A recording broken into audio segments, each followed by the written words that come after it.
Oh. Tuesday morning. Is it raining? Let me move this thing a little bit. Oh, no, it's not. Rain stopped for a little bit. So, let me keep on tracking along. Yeah, I love this. Let me look at this road right here. The way this road is. There's no car coming right now. I can do whatever the biscuit I want. Yep. So today, what am I thinking of? Being in the moment. It's really crazy. I won't call it crazy, but it's just amazing. All I could think of this morning is being in the moment. Because when I'm in the moment, I relax my whole body. And I can just let gravity pull me forward the way it wants to. So, being in the moment, I don't even know, just the now is what really matters. That biscuit is hard because the moment I do get in the moment, I'm just focused right now. Next thing you know, like a train, my mind will just disappear. And I start thinking about something else instead of just this present moment, which is all I have. So that thing, it can be done, but it's also difficult. I'm actually about, what my mark is this, 7 miles into just, early morning 10 runs that I do Monday to Friday. Yeah, so, and I was just thinking earlier too that the more I run, or jog, or whatever the biscuit I want to call it, the more I realize I know nothing about this thing. There's so much to learn. It's like a science. It's like my body would just be like, oh yeah, can you move this way? And I'm like, oops, okay, let's do it. And it blew me away how this thing, after a little while, becomes subconscious. Because the way you even want to put your feet on the ground after many miles is different. And the breathing technique that you gotta have. So, and it forces me to study yoga beyond. Like real yoga, where every morning you do your push-up while you do your yoga. It blows me away what breathing into the body can do, and trying to make sure you can sit straight in a cross-legged pose. Trying to get into a lotus pose. A biscuit is hard. When you're trying to get into a lotus pose, that's when you realize how tight your lower back is. Because the stretching that you have to do to open up your lower back pretty much involves proper push-ups. It is amazing. This body is a pure science. How you move your body, how you go up and down. Everything has to be really slow for your body to get to where it needs to be. Like the whole thing behind gymnastic and ballerina, amazing. When they talk about people who have studied the power of the mind, conscious mind, whatever the biscuit you want to call it, are the yogis. They are extremely, and I mean extremely disciplined when it comes to spirituality. It is amazing when you just follow these rules and just study. It's almost like the whole thing behind 8 hours look like a fluke, where all you need is when your body says sleep, you sleep. And when it wakes up, it wakes up. You don't need time anymore when you begin to study like that. And that's the stage that I begin to get right now, where I still get a little tired during the day. But once I have that 15-minute nap, and I'm good. And it makes you realize that there's so much to learn.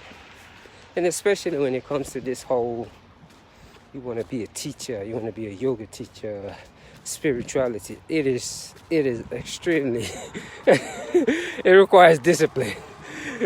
Put it that way. You have to get up every single day, 1 a.m. to practice your yoga. That's just it. Every single day, from 1 a.m. to 4:30 in the morning, you got to stretch your body. that's the time that you practice your yoga. It's like a little secret. Nobody sees you. So you got to do the push-up. And you have to leave all your weakness in that flow. Because you want to show up like you could do 100 push-ups. No, none of that. And the breathing, then when you come out, you move your body, trying to sit in a lotus pose, cross-legged, that thing is painful. Because every single day you sit there, your back is telling you, nope, I'm not straight yet. They call it chakra, or whatever they want to call it. So those things just amaze me. It makes me want to read more. So my face is always in a book. And I always have a little question mark. Why didn't it tell me all this years ago? I wasted a lot of years. Especially when you're in that teen years. The stuff that I was thinking about. Pretty much when I was in my teen years, I was a sexologist. That's all I think about, sex. Sex. Because I didn't know any better. And a lot of people never grow out of that. I think it's deeper than that. It's all about relationship. But the more I realize I'm a holy biscuit. So that's what I was just thinking of today. And people make it look like, if you're not in a relationship, there's something wrong with you. Everyone has a different journey.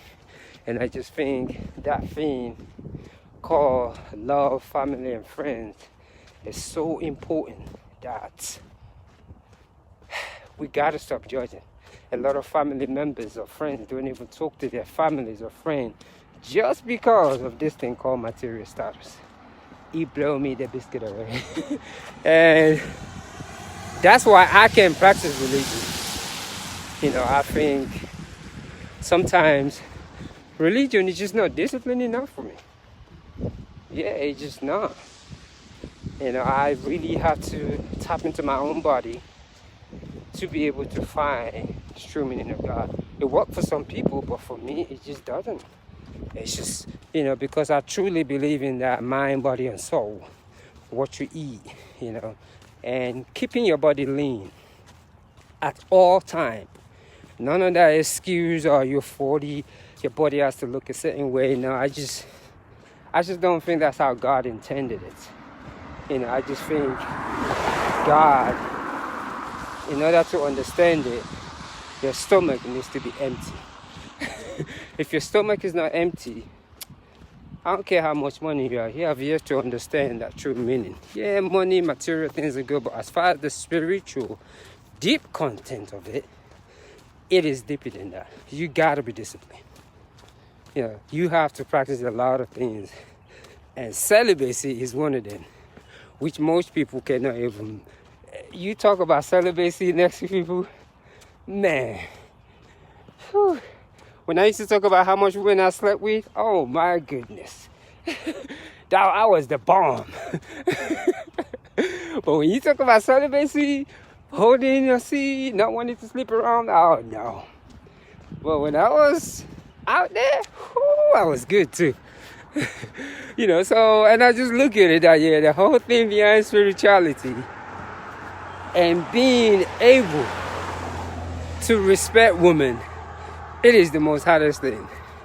If you cannot respect women, I don't care how spiritual you are, you truly delusionized. I don't care what a woman does to you. If you do not know how to respect that woman that created a being, you're literally wasting your time.